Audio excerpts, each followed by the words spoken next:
This is Star Wars Episode 1 Obi-Wan's Adventures for the Game Boy Color. Released in 2000 courtesy of THQ and developer Hot Gen, this isometric adventure game, somewhat loosely based on the events of the Phantom Menace motion picture, puts you in control of young Jedi Obi-Wan Kenobi as he must partake in numerous action bits, solve some puzzle elements, and even partake in some mild platforming bits. And there's even a vehicle segment for some variety, so that's something to look forward to.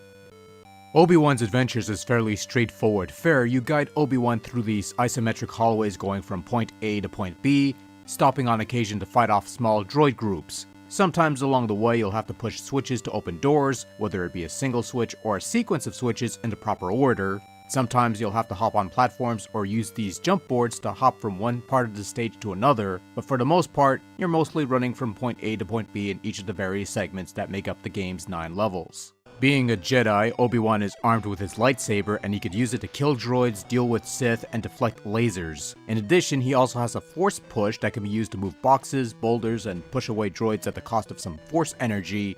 And if you're feeling a bit uncivilized, you also have a blaster that can be used to attack enemies from a distance, but it has limited ammo, it's difficult to aim properly, and ultimately is really not worth it except in certain situations. You also have a low hop move that is useful for 1 or 2 segments of platforming that the game throws at you, and that's about it. Now I might as well get it out of the way. Obi-Wan's Adventures core play is pretty tedious fare. You're mainly roaming around these corridors fighting off battle droids and the occasional droideka, though you could easily just run by them on your way to the exit. They're not really necessary to fight. Though on occasion you'll be forced to fight off enemies before being able to progress onwards, and this is done usually with the changing of the border as well as a change of music. These mandatory battles are the closest thing to boss encounters you have in Obi-Wan's Adventures, up until the eventual duel with Darth Maul at the end of the game.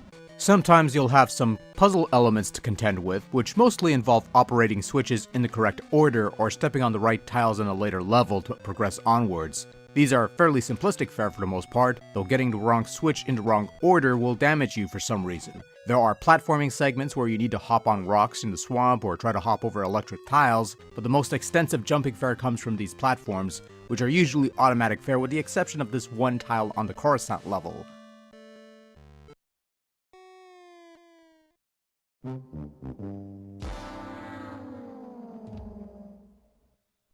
The only deviation from the main formula is the one level where you're driving the Gungan submarine thing through a river shooting at battle droids and using the force to push mines towards obstacles to clear the way. It's a nice idea in theory that unfortunately exposes the blaster as something that's difficult to aim with and not quite that reliable. Also, they used the Gungan sub to go through the planet, not swim along the river, so... but whatever. I guess they needed something to do, and making a big fish, it doesn't really... anyways, I digress. Beyond that, however, Obi-Wan's Adventures is a somewhat slow-paced title that teeters on monotony, and while that might make for a bad game, at the very least, it's functional.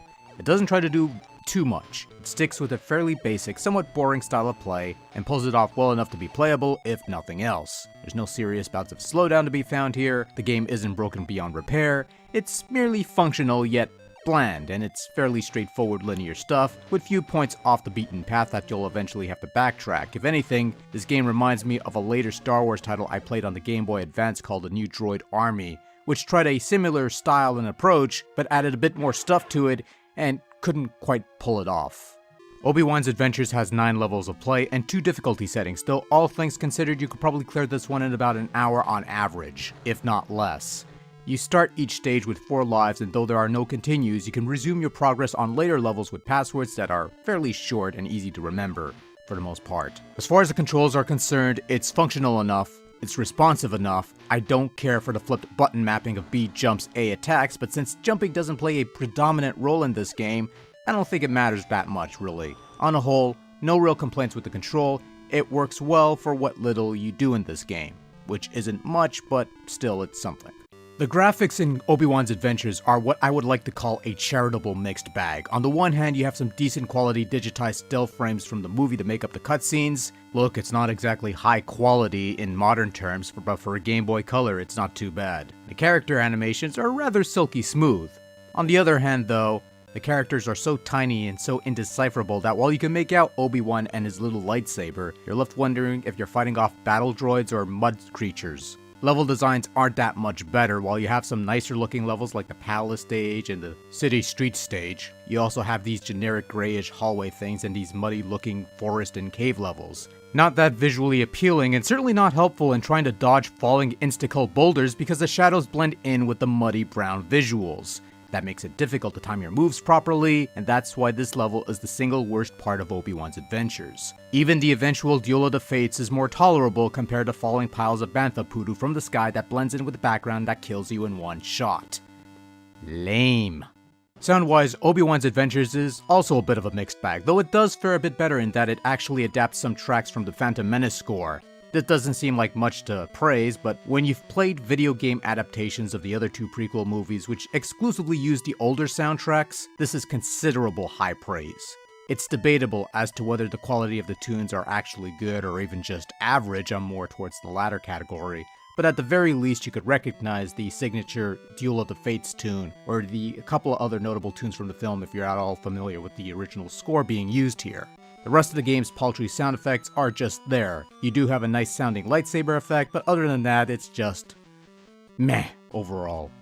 Overall, Star Wars Episode 1 Obi-Wan's Adventures on the Game Boy Color is decidedly average fare, which is considerable praise considering THQ's later Star Wars efforts on the Game Boy Advance being less than stellar outings for lack of better phrasing. It's a bit slow moving, it's a bit tedious, it's quite bland for the most part. That level with the falling boulders can rot in a Sarlacc pit for all I care, but the gameplay is functional if uninspired. It never gets overwhelming to the point of frustration. Controls work well enough, and the final battle with Darth Maul is actually quite fun once you get the hang of it. Obi-Wan's Adventures is pretty much one and done forgettable fare territory that isn't worth tracking down, but as far as Star Wars fare on the go is concerned, I've played worse.